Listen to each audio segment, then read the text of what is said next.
Bonjour à tous et bienvenue sur cette nouvelle vidéo dédiée au logiciel Ableton Live. Dans ce tutoriel, nous allons voir comment utiliser l'arpégiator intégré. Pour commencer, je vais présenter déjà ce qu'est un arpégiator. Donc c'est un outil qui se trouve sur beaucoup de synthétiseurs ou d'instruments virtuels. Il permet de jouer automatiquement une suite de notes prédéfinies qui varieront en fonction des touches sur lesquelles nous appuyons. Donc généralement, cela donne des arpèges basés sur les accords en fonction de tonalité ou de couleur, mais il est bien sûr possible de régler beaucoup de paramètres afin d'avoir toutes les combinaisons possibles. Donc l'arpégiator au sein de Live n'est pas un instrument en soi, mais c'est un MIDI effect. Il ne sortira pas de son de lui-même, mais il sera assigné à un instrument pour ensuite déclencher des sons sur cet instrument. Pour cela, nous allons utiliser une piste MIDI. Ensuite, il faut se rendre dans le menu qui se trouve sur la gauche, dans MIDI Effect et Arpégiator. Il faut également lui assigner un instrument pour pouvoir jouer dessus. Je me rends dans Instrument, Instrument Track, comme la dernière fois, et par exemple dans les pianos, je peux en choisir un. Prenons un piano électrique plutôt classique. Je pourrais maintenant jouer avec mon arpégiator sur le piano électrique. Donc déjà, pour écouter, d'habitude nous étions sur Auto. Cette fois-ci, pour changer, nous pouvons nous mettre également sur In, qui est Input Monitoring et qui permet d'écouter directement ce que nous sommes en train de faire. Ensuite, je pourrais jouer donc de l'arpégiator en utilisant mon clavier MIDI ou, comme nous avions vu la dernière fois, le petit symbole ici qui permet de transformer notre clavier d'ordinateur en clavier MIDI. Nous pouvons maintenant regarder les différents paramètres de notre arpégiator qui, ici, est assez complet. Comme je disais, l'arpégiator permet généralement de jouer des accords, c'est-à-dire que si nous restons appuyés sur une note ou sur un ensemble de notes, il jouera ensuite automatiquement ces notes dans un ordre que nous définirons nous-mêmes au préalable. Donc par exemple, si l'on fait le tour des différents styles ici, si je plaque les notes de mon accord, par exemple je fais un accord de Do majeur, et que je choisis Up,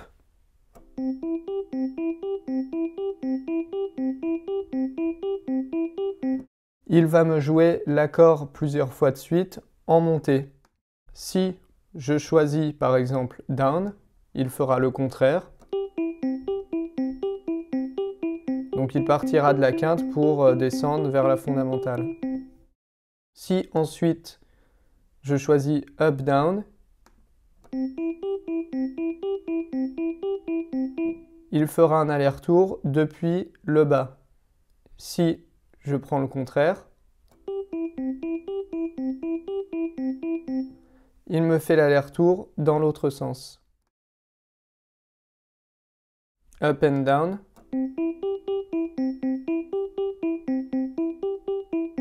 Qui est une variante finalement de up-down. Cette fois-ci, il rejoue la note avant de redescendre.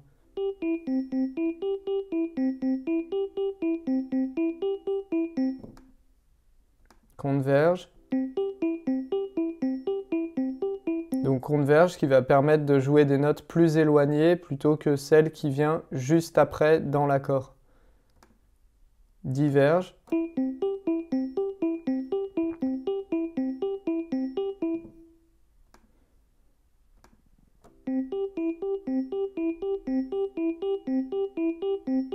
Donc on retrouve là aussi des formules assez classiques d'accompagnement finalement que l'on retrouvait déjà dans la musique classique.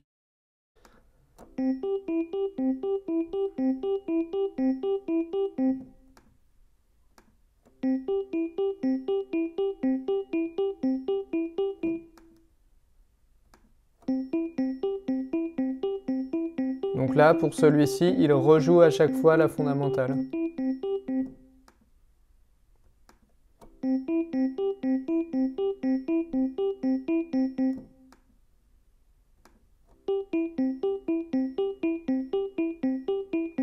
Donc là, play order, en fait, il s'agit de l'ordre dans lequel j'ai appuyé mes notes du piano, puisque souvent, quand on fait un accord, on n'appuie pas forcément tout en même temps, et lui, il va commencer par la première info qu'il reçoit. Donc généralement, cela commence par la première note qu'il entend. Chord Trigger est aussi très utile, puisqu'il permet là, non pas de jouer note par note, mais de faire de l'arpégiator sur un accord complet.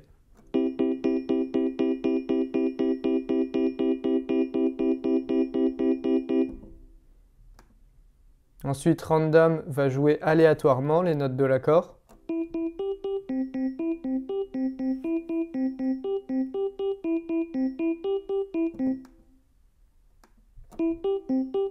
Random Other correspondra aussi à un autre type d'aléatoire.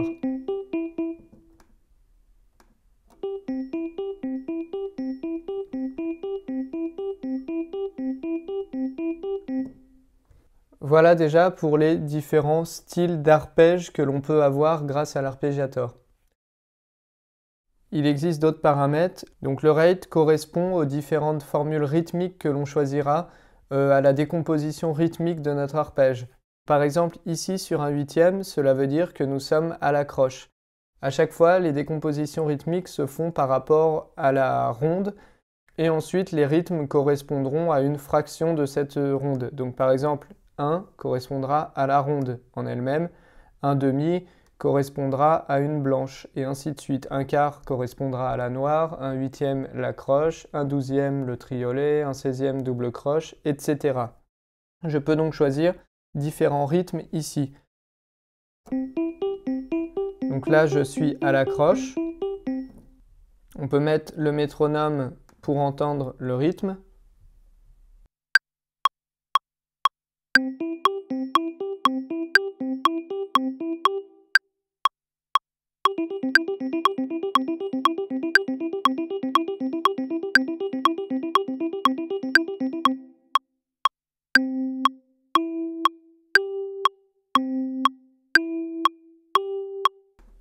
Le gate ensuite correspondra à la durée des notes et aux liaisons. Si je mets un gate très bas, nous entendrons une attaque rapide et des notes très pointées. Si au contraire je le monte, les notes seront de plus en plus liées.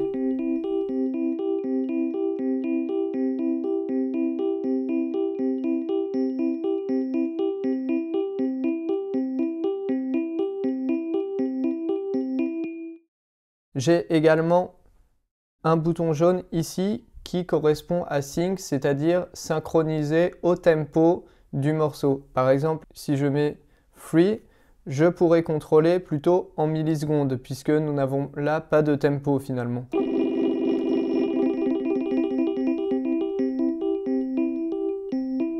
Et là, c'est totalement libre. Si au contraire je mets sync, je serai synchronisé à mon tempo 220 et là nous serons dans une décomposition en rythme plutôt qu'en secondes.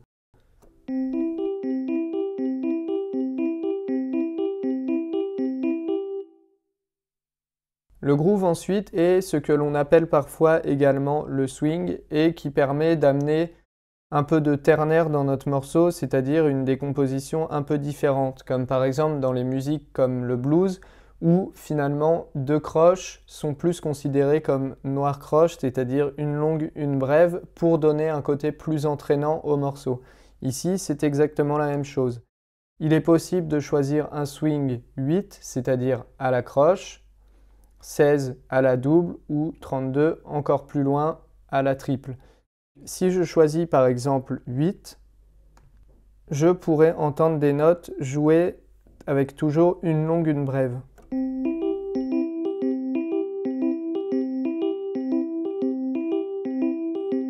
Si je le mets à la double croche, nous l'entendrons aussi, mais beaucoup plus légèrement.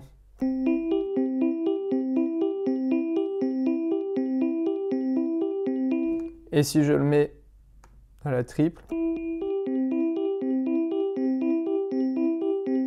il est encore plus léger, puisque là nous ne jouons pas de triple croche, donc c'est plus difficilement reconnaissable. Le bouton Hold qui se trouve ici permet de ne pas rester appuyé sur le clavier. Si par exemple je l'enclenche et que je joue mon accord, j'ai lâché le clavier et il continue de jouer indéfiniment. Le bouton Steps ici permet de choisir différents paliers une fois que l'on a joué une note. Par exemple, si je ne joue qu'une seule note et qu'il est à 0, nous entendons une seule note en continu. Sachant que j'ai choisi ici d'avoir une distance plus 12, c'est-à-dire d'une octave. Cela veut dire que mon arpège sera contenu dans une octave, mon arpège ou là ici ma note en elle-même. Si je monte de 1 par exemple, il me jouera la note et son octave. Si je monte de 2, il m'en jouera 2. Et ainsi de suite.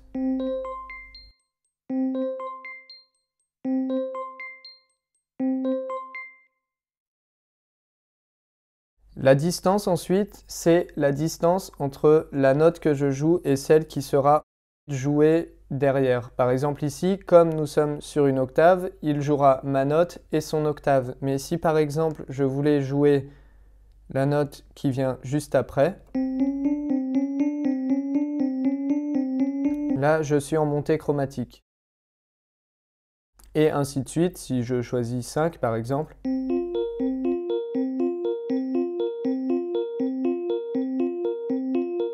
il s'agit de la 5e note sur la gamme chromatique. Il est également possible de changer cela puisque là nous fonctionnons par demi-ton, mais nous pouvons aller dans Transpose et choisir une gamme, par exemple d'être dans une gamme majeure ou dans une gamme mineure. Donc si je choisis majeur et que je suis en Do, il va me jouer à chaque fois les notes. Si je pars d'un Do, je serai donc Do majeur.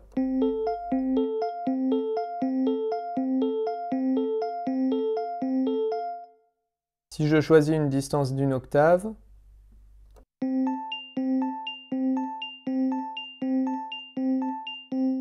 ou si je choisis au contraire plus 2, là il me joue la tierce et la quinte. Si par contre je voulais passer en mineur, toujours sur Do, lorsque je joue un Do, je suis en Do mineur, et ainsi de suite. Et c'est comme ça que nous pourrons faire des enchaînements de notes sur la gamme. Par exemple, si je joue Do mineur et que je passe sur la note Fa, je passerai Fa mineur, Sol mineur, donc ils me joueront toujours les accords mineurs de la gamme. De même si je suis en majeur.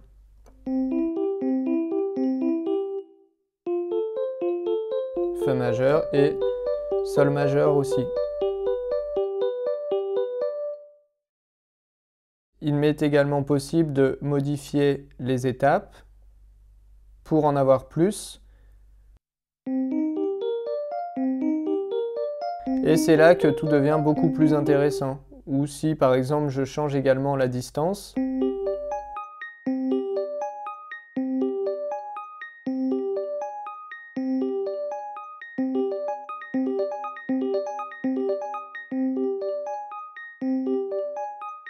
Il est possible de commencer à avoir des formules assez intéressantes.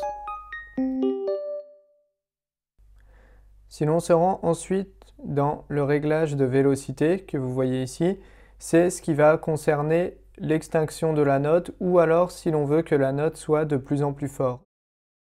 Si je monte vélocité on, je choisis par exemple d'avoir indiqué de 2 secondes et je baisse le target au minimum. Dans ce cas, ma note va durer environ 2 secondes et s'arrêtera. De même, si je réduis encore plus, je n'aurai même plus d'accord. Si je fais durer plus longtemps, au contraire, si je monte au maximum, elle va s'amplifier au fur et à mesure.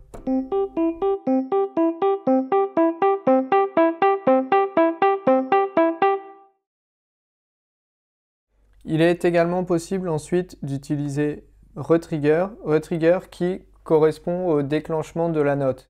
C'est-à-dire si je choisis ici bit et que par exemple ma décomposition là est en mesure. Si je choisis par exemple 2 mesures, mon son se redéclenchera à chaque fois comme si je l'avais rejoué au bout de 2 mesures. On voit le petit voyant ici qui s'allume à chaque fois que le son est relancé. Si je diminue ici,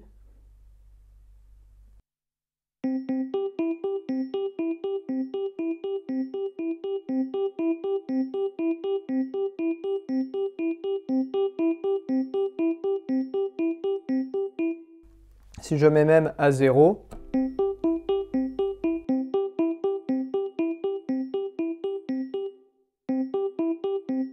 mon son se relance à chaque fois.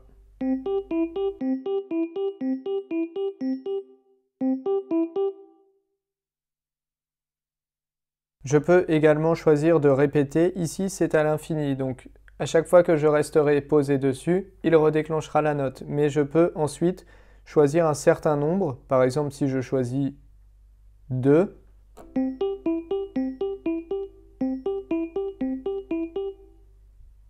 il me l'a joué 2 fois et s'arrête à ce moment-là.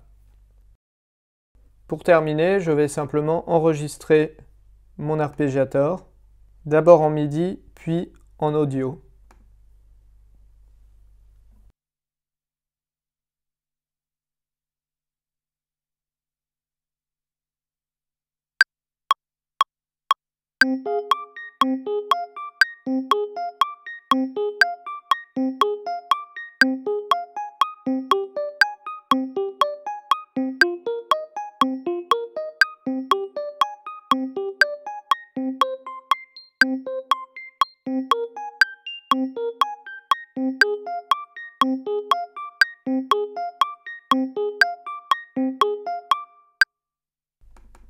J'ai pu enregistrer un clip MIDI. Comme vous avez pu le voir, j'ai joué avec la distance et un petit voyant rouge s'est allumé.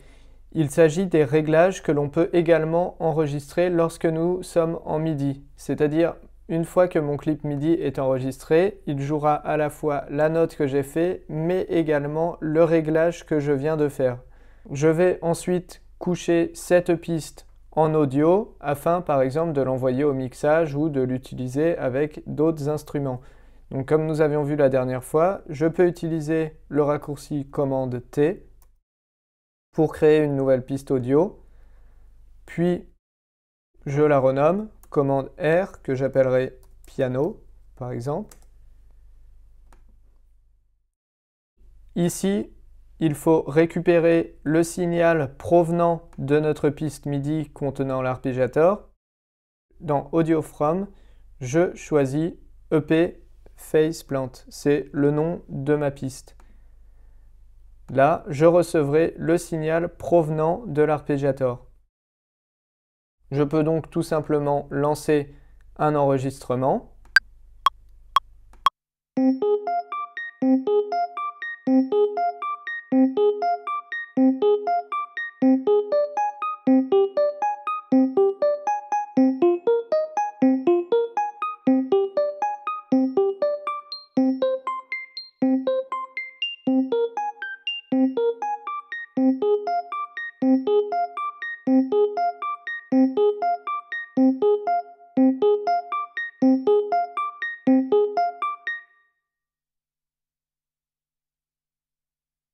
J'ai donc maintenant fait un fichier audio de mon arpégiator. Je pourrais ainsi l'envoyer au mixage pour différents traitements audio.